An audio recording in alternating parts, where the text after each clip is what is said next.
इस वक्त डी चौक पे मौजूद हूँ। मेरे आकब में आप देख सकते हैं तहरीक इंसाफ के कारकुनान और पुलिस आमने सामने है। मैदान जंग बना हुआ है डी चौक और यहाँ पे काफ़ी ख़राब सूरत हाल है। ये मनाजिर आप देख सकते हैं, ज़रा जूम करके दिखाएं।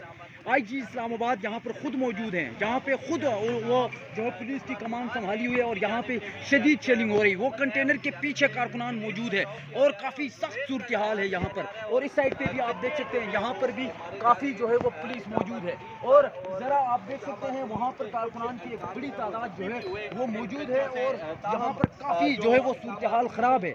ये मनाजिर आप देख सकते हैं, ये मनाजिर है जी डी चौक के। ये मनाजिर यहाँ पर पुलिस और कारकुनान आमने सामने हैं। पुलिस जो है वो आगे बढ़ने की कोशिश कर रही है। यहाँ पे काफ़ी सूरत हाल ख़राब है। ये हमारे जर्नलिस्ट भाई हैं, इनको देखें जी, काफ़ी हालात ख़राब दिखाई दे रहे हैं। और उस साइड पे भी आप जो है यहाँ पे IG इस्लामाबाद जो है वो खुद उन्होंने कमान संभाल ली है और आगे ये कंटेनर से बिल्कुल आगे यहाँ पर कारकुनान की एक बड़ी तादाद मौजूद है जिन पर शेलिंग यहाँ पे इस वक्त की जा रही है। ये उस साइड पे भी अभी ये शेलिंग आप देख सकते हैं। तो ये अब तक के ताज़ा तरीन मनाजिर है। जो ये कोई न्यू अपडेट आती है आपको अपडेट करते रहेंगे। Thank you.